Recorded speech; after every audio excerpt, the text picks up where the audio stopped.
Թույլ չեն տալիս, հա, գնա տեսնել ինչ իրավիճակի կառուցվել, ավարտվեց, ծախսվեց, ինչու է սա պայմանավորվում։ Ասած մենք դրա պետական եկամուտի կոմիտեն դրագրողին չի տարել։ Բայց դա ծերկուրակ չէի, հա, չէ, դրագրողների աշխատանքը անցակետը։ Անցակետը մաքսային ծառայության տեսանկյունից այո, բայց այդտեղ կա նաև սահմանափակ ծառայություն, ինչ վերաբերում է լրագրողներին, դա առանձին հարց է, որը մեր օրինացման տեղեկացումն է իրական։ Իսկ որ հայ լրագրողները դիմում են, ձեզ տեղեկացնում են, որ հայ լրագրողները եւ ես ճիշտ ասած հարցից տեղակ չեմ, հայ լրագրողները դիմել են թե չէ։ Իհարկե դիմել են, բազմիցս անգամ դիմել։ Հիմա դիմում են, հնարավորություն կա լրատվամիջոցներով։ Դա կարծում առանձին հարց է, որ պետք է մենք կառավարություն քննարկվի եւ արձագանքենք։ Ես նման հարցում չեմ ստացել։ Այսինքն թուրք լրագրողները, որ գալիս են քննարկում չի լինում, հիմա հենց հայ լրագրողները դիմում են, ասում եք պետք է։ Եթե հայ լրագրողները դիմեն, թե ինչի համար են դիմում, ես տեղակ չեմ ասում։ Ինչի համար, ինչ պետք է անենք։ Ես տեղակ չեմ դրան։ Բայց դուք պետք է թույլտվություն տաք, թե ոչ։ Ես ասացի արդեն։ Ես նոր եկա։ Ես ասացի, սահմանային անցակետում մեր գործառույթները սահմանափակվում են մաքսային ծառայության ֆունկցիաներով։ Պարոն Հակոբյան, Բայց դա ենթադրում է, որ որոշակի հատուցություն պետք է լինի նաև ձեր կողմից։ Հիմա օրինակ եթե մենք գնանք հյուսիսային մաքսատու, պետք է։ Բայց ձեր անհանգստությունը ընդհանրապես նա է, ասում եք կարող ենք մենք էլ գանք այդտեղ օրինակ ինչ որ Չէ, մեր անհանգստությունը ինչու՞ն է, որ լրագրողներին ես այդ հարցը չեմ կարող պատասխանել, քանի որ իմ տիրույթում չէ ու տեղակ չեմ։ Հիմա որ մենք ուզենանք գնանք հյուսիսային մաքսատուն, էլի պիտի կառավարությանը դիմենք, թե ձեզ։ Հյուսիսային մաքսատուն գաք ինչ անեք այդ հարցը։ Ինչ են անում լրագրողները, պարոն Հակոբյան։ Եթե մեր տիրույթում հարցեր ունեք, ուզում եք օրինակ մաքսային ծառայության գործառույթներին ծանոթանալ, ուզում եք տեսնեք թե մենք ինչպես ենք աշխատում։ Մեզ մարմերի վերանորոգում եք արել, ուզում ենք գանք նկարանենք, տեսնենք ինչ է։ Ամեն անգամ չեմ կարծում դա մեծ խնդիր է։ Հիմա Չեմ կարծում դա մեծ խնդիր է, իսկ գանկը պեկի այդ վերանորոգում։ խնդրում եմ համապատասխան ձևով դիմեք մեզ, մենք ձեզ կպատասխանենք։ Համապատասխանվեցեք։ Չէ, դե հիմա ուզում եք կոնկրետ նշեք թե ինչ աշխատանքների համար եք ուզում որպեսզի հասանելիություն ունենաք, մենք էլ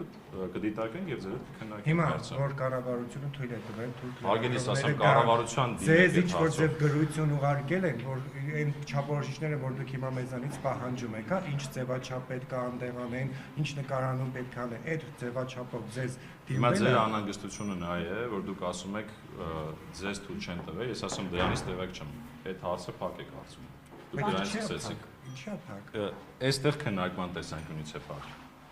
Ես քանի որ ինձ եք հարցնում, ասում հիմա ասում եք, որ համապատասխան ձևով գրեք, ասեք ինչ եք նկարելու, չէ, ինչ տեսանկարահանում եք իրականացնելու։ Հիմա ես ձեզ հարցնում եմ, այդ նմանատիպ գրություն թուրք լրագրողներից ստացել եք ձեր կառույցը։ Մի հատ պետք է ճշտեմ, բայց հարցում ունեցել ենք, այսինքն կառավարության կողմից համապատասխան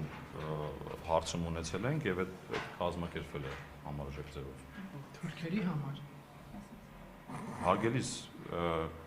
տվյալ դեպքում ինձ թվում է ազգը կապ չունի, տվյալ դեպքում կապ ունի թե ինչ մեծ կապ ունի շատ հիմա նույն հաջողությամբ, այսինքն ադրբեջանցիներն են Ես արդեն հարցին պատասխանեցի, ես տեղակ չեմ եղել։ Թե հիմա ես տեղակ չեմ եղել, որ ձեզ օրինակ թույլ չեն տվել, դուք հիմա հարց եք ասում, ասում ես այդ հարցից տեղակ Դուք չեմ։ մամուլ չեք կարդում։ Կարդում եմ։ Չեմ տեսել մամուլում դրա մասին։ Իսկ Մարգարայի անցակետի բացման հետ կապված ինչ նորություններ կան։ Տեղակ չեմ անկեղծ ասած։ Այսինքն պատրաստ սպասում եք միջև։ Չէ, ուզում ասեմ ագելիս ես հարգանքով եմ վերաբերվում։ Ես եմ ձեզ, որտեղ ինչ ասում եք, ասում եք հարգանք չեք, ինչի տեղակ ասեք։ Չէ, հիմա ես ասացի դրանից տեղակ չեմ, այսինքն որ ասում եք ձեզ մերժել են, ով է մեզնից մերժել են։ Պետական եկամուտների կոմիտեն ձեզ մերժել է, որ դուք չգաք այնտեղ։ Չէ։ Եթե չի մերժել, հետեւաբար ես այդ հարցի պատասխանը չունեմ։ Ենթադրում եմ պետք է վարչապետի աշխատակազմ դիմեք, ենթադրում եմ, կամ իրենց եք դիմել, մերժում եք ստացել, որտեղ եք դիմել։ Հենց էր ասած։ Շատ լավ է, որտեղ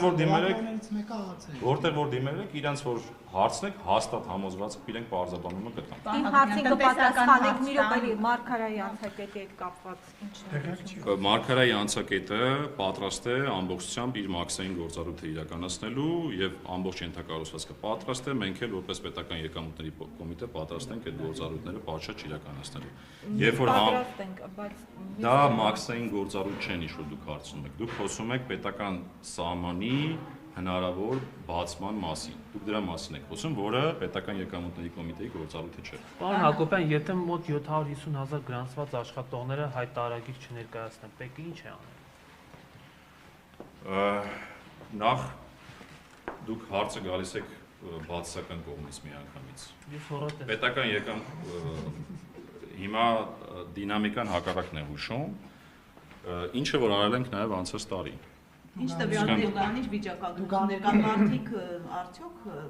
հայտարարագիր ներկայացնում են եւ Իհարկե, հայտարարագիր ներկայացնում են, դինամիկան ինչպիսին է։ Այս պայդրությամբ մոտ, եթե չեմ սխալվում, 12,000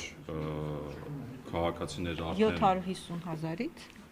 Ինչքան է։ 12,000-ը այս պայդրությամբ արդեն դրացել են ու բարբերաբար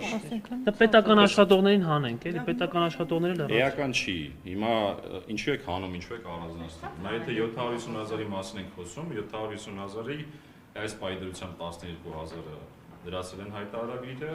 եւ նաեւ կան բազմաթիվ մարդիկ, ովքեր որ ստացել են սոցիալական կրեդիտ։ Հիմա եթե մոտ 600,000-ը եթե Խնդրում հերթով որպեսզի կարողանան պատասխանել։ 600,000-ը մոտավորապես, եթե չլրացվի, ուսման դեռ չի լրացրել։ Ինչ հարկադրանքի միջոցներ կարող եք իրարավել։ Ես դրա մասին բազմիցս խոսել եմ մեր հանրային քննարկումների ժամանակ եւ ասուլիսի ժամանակ եւ հարցազրույցների ժամանակ։ Դա գործում է պարզ տուգանքի մեխանիզմ։ Բայց եթե երկու անգամ տուգանում են, երրորդ անգամ ինչ է լինում, եթե չեմ ցանում մեկ անգամ 5,000։ Չէ, այս պահին ուրիշ մեխանիզմ չկա, տուգանքի վակի բարձրացում կրկնապատկում է, ուրիշ մեխանիզմ այս պահին չկա։ Երրորդ անգամը այսինքն չեք որոշի։ Այս պահի դրությամբ կառավարության մոտեցումը նա է, որը հստակ հայտարարվել է նոյեմբերի 1, հետաձգվել է եւ այդ նոյեմբերի 1-ը ուժի մեջ է այլ քննարկում եւ այլ մի մոտեցում չկա։ տնտեսական հաստամ ասում են, որ պետեկամուտների նախարարության գործարարների հանդեպ հարկային տերոր են իրականացում եւ օրերս նաեւ հայտնի գործարարներից մեկի ընկերություններում մասշտաբային ստուգումների մասին խոսքը Սամվել Ալեքսանյանի մասին է։ Արդյոք ՊԵԿ-ը հատուկ եւ ասում են բավականին խոշոր գումար եք պահանջել, ինչը մերժել է եւ սկսվել է ստուգումները։ Արդյոք Մի րոպե, հարցը երկու մաս ունի։ Դուք հիմա ասում եք տերոր։ Այո, Բայց չհիմնավորեցիք, թե տերոր ինչ է նշանակում։ Որովհետև տեսեք, տերորը նշանակում է, երբ որ մենք ինչ որ անօրինական կամ ավելորդ գործողություններով փորձում ենք միջամտել եւ խանգարել տնտեսվարողի կյանքին, որպեսզի մաքսիմալ հարկային եկամուտ հավաքագրենք։ Ես այս հարցին տարեսկզբին մանրամասն անդրադարձել եմ։ Հիմա մեկնաբանեմ։ Այն ինչ որ տեղի ունենում հիմա, դրանք սովորական մեր գործիքակազմով ստուգումներ են, բոլոր ուղղություններով։ Եվ մենք անկեղծ ասած նման ազդակ չունենք, որ տերոր կա։ Եթե կան նման ազդակներ, խնդրում եմ անձամբ ուղարկեք ինձ, ես ինքս այդ հարցով կզբաղվեմ։ Սամվել Ալեքսանյանի հետ կապված բիզնեսներում հիմա այդ մեծամասշտաբ ստուգումները գնում։ Ինչպես բոլոր բիզնեսներում կա հստակ ծրագիր։ Մենք ունենք ստուգումների ծրագիր, թիրախային, որը որ տարվա համար սահմանվում է, եւ եթե բացահայտվում են ռիսկեր, այդ ռիսկերը ստուգումներ են իրականացում, ըստ դրա բացահայտվում։ Արդյոք պատճառը բյուջեի դեֆիցիտը չի, որովհետեւ ասում են հենց դեֆիցիտն է պատճառը, դրա համար քերթում եք գործարարներին։ Բացարձակ նման երևույթ չկա, դուք հիմա ուղղակի սրում եք հարցը, բարբերաբար բառեր օգտագործելով, որ եթե ես հիմա մասնագիտական դաշտում ասեմ, թե դա ինչ է նշանակում, նորից չեք կարողանալու պատասխանել այդ քերթել բառին, ոչ։ Ինչը ոչ։ Ասեմ չեք քերթում։ Մենք Մաշկում չենք քերթում, ոչ, խնդրում եմ մի միջամտեք, երբ որ ես հարցին պատասխանում եմ, հետո կանադառնանք նաև ձեր հարցին։ Մենք տնտեսվարողներին եւ բոլորին վերաբերում ենք որպես մեր ընտանիքի անդամներ։ Ես ասում եմ բառիս ամենաուղիղ իմաստով, որի մասին մանրամասն խոսել եմ եւ մեկնաբանել եմ իմ ասուլիսի ժամանակ եւ հարցազրույցների ժամանակ, եւ մենք փորձում ենք մեր հասարակությունը մարդակենտրոն մաքսիմալ դարձնել, մեր ծառայությունը հասարակության համար մարդակենտրոն դարձնել ու համոզված եղեք, բոլոր տեղերում այդ դրսևորումները կան։ Եվ հետեւաբար քերթելու եւ այդ ձեր բառերի մասին խոսելը կարելի է տենց ինչ որ որպես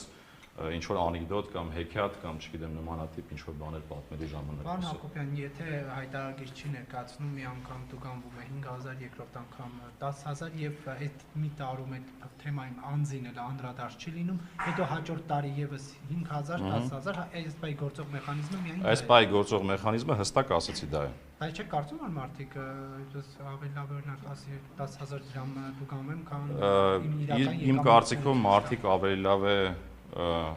թափանցիկ լինեն պետության հետ, որովհետև պետությունը իրենցն է,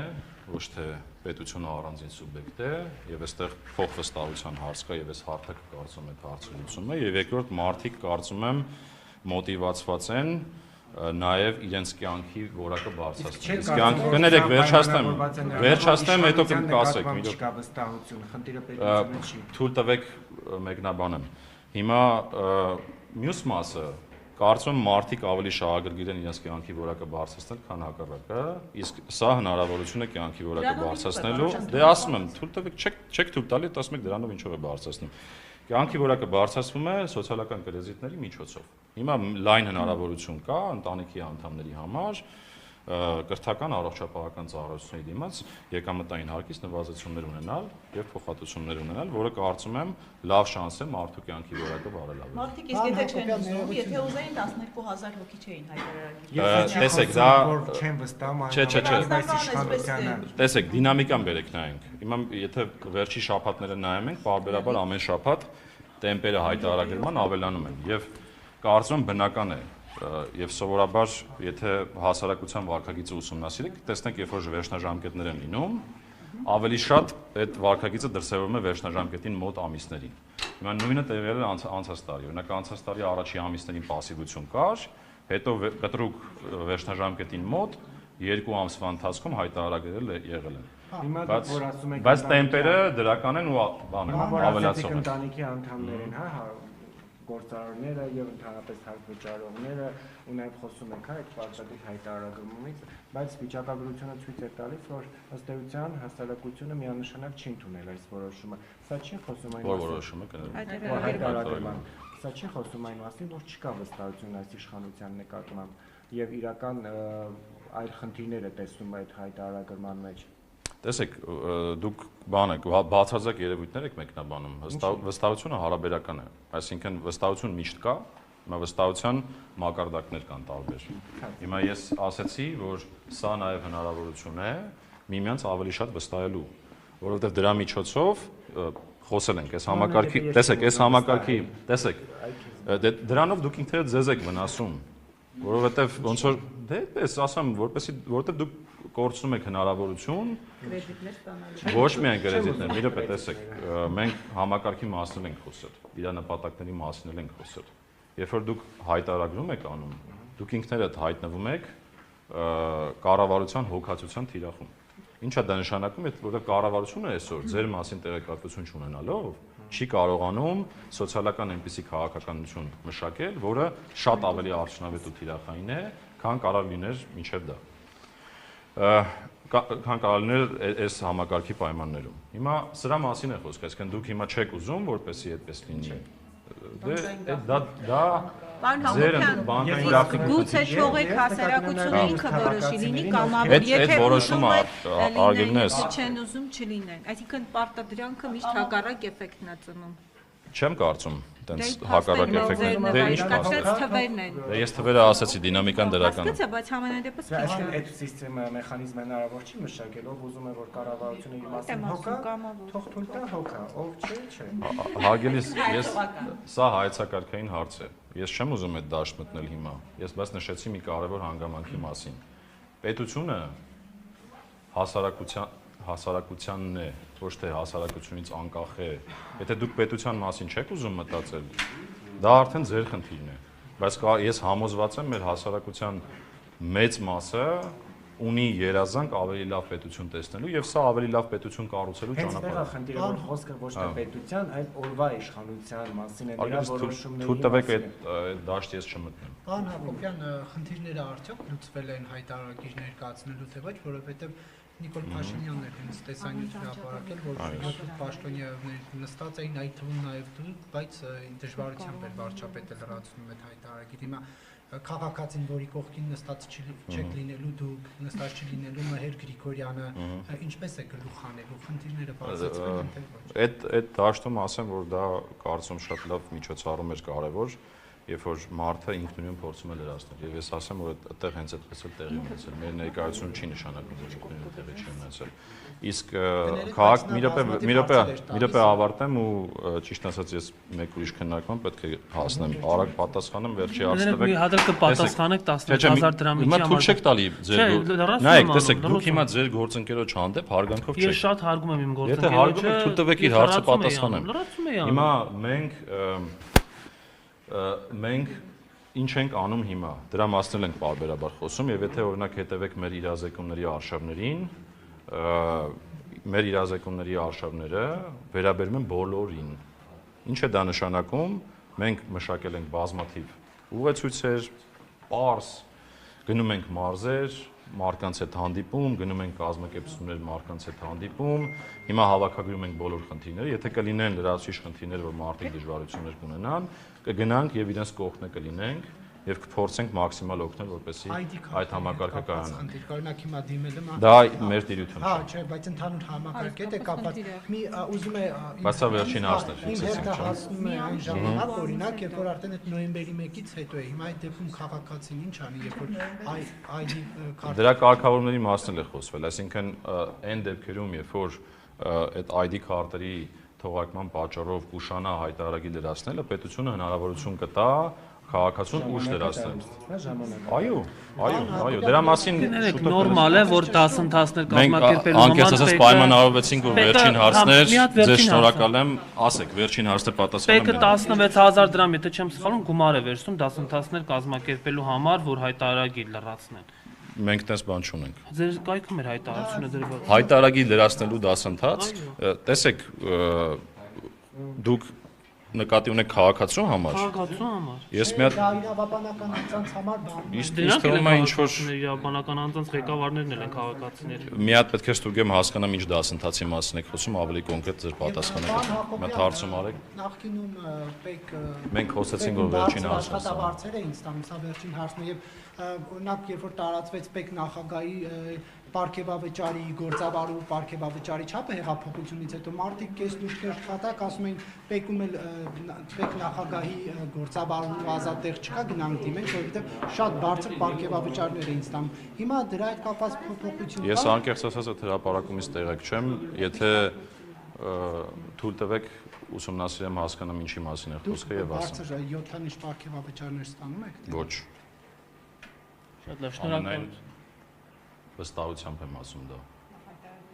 Շնորհակալ